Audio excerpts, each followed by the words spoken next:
We are progressing well in our main menu, and in today's video we will stop and implement something more advanced. We are going to learn how to use animations in our UI elements. Right now in our main menu it's still under construction, but we have images and we have text. So what we are going to do in today's video is animate each of them using different properties. So let's start and let's do it. First thing, let's animate the logo. So in this case, we are going to select the element representing the logo, that is this image, and we are going to scroll until we see the Add Component button. We will click here and we are going to search for a component that is called Animator. We will include it, okay? And the next step will be here, where we can see project and console. We are going to do right click and we will enable another tab that is hidden by default, that is animation. So right now for our logo that we have the animator component, we are going to create an animation so that this animator runs the animation during runtime. We will create here in the create button a new animation. We need to save it with a name. In this case, let's call it logo animation.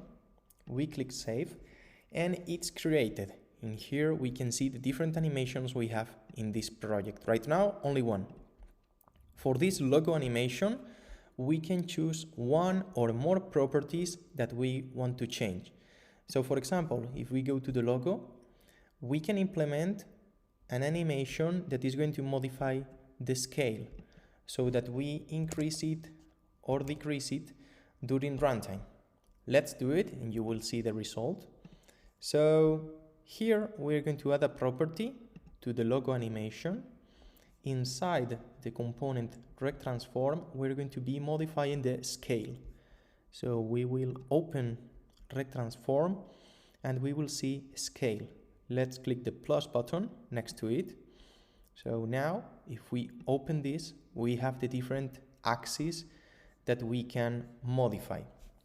So we can change the scale in the axis X, Y, or Z.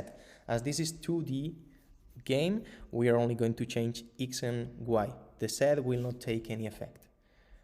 In here, when we select a property, we can see the time frame. So if we reduce this a bit, we can see 0 seconds, 1 second, 2 seconds. So we can make the animation faster or slower as we prefer. I will guide you and show you how I do it. So first thing I do is select the values that are already there and remove them.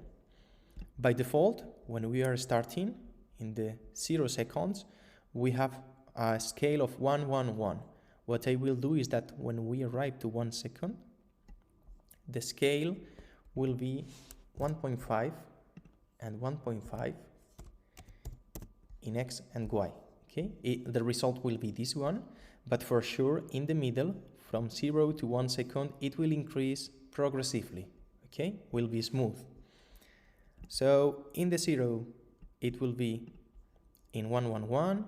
Then after 1 second, it will be in 1.5 of a scale, but then after 2 seconds, I will again decrease it to 1, so it gets back to the original status.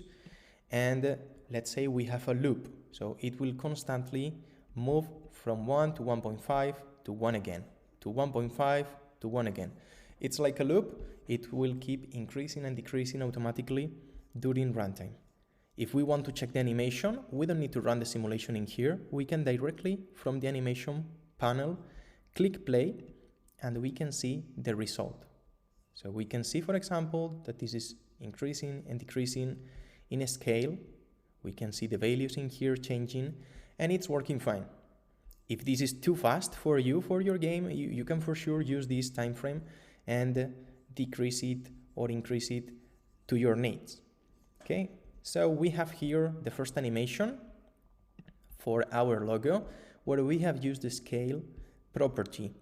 We're going to implement another animation, in this case to the text, okay, to the text element, And in this case, we are going to use a different property. We are going to use the rotation. What we want is that the text is changing like this. Okay, it's moving to another rotation in the X seed. So it shows movement. We will do the same procedure. First of all, in the text, we scroll and we are going to add animator component. Once we include the animator component, we will create a new animation for the text. We will create, in this case, text animation. We save it. We can see here our text animation, and we are going to add a property. So again, we will do the same, open Rect Transform, and we are going to select the rotation. In rotation, we're only going to play with the Z axis. We will again compress the time frame in here. I will remove all of them, all the values that are already set up except the first one. By default, there's no rotation at all. And let's play with it. So for example, after 1 second, I want the rotation to be 20, like this. But later, well, let's do it a bit less, like 10, for example. But after another second, so in 2 seconds, I want this to go back to the original position. Then, 3 seconds, I want it to rotate in the opposite direction. So -10 to the other way around. And after 4 seconds, it should be again in the original position, in 0. Let's click play and let's see if the animation is working as expected. So with start in 0, move until 10, back to 0, move until -10 and back to 0. So the animation is working perfectly. We can stop it and then we can go back and we can check both in parallel. So we will go to project and we have seen that here all the animations have been created. So let's follow the same practice as always. Let's create a new folder, animations, and we will include all of them inside to keep everything organized in our project as usual. We're going to save and we're going to test both in parallel as we have said, clicking the play button in this case and simulating the full game. So we can see now both animations at the same time in our game, and it makes it look more professional or more attractive to the users, more live, not everything as static with no kind of animation. So I hope this video was very useful for you, that you can start to implement this animation in some of your UI elements using different properties, explore them, have fun with it because it's really fun, and hope you can give me a like, subscribe to the channel to don't miss any of the future videos, future tutorials I'm going to be updating. Thanks a lot, wish you a good day, and thank you for being here. Bye bye.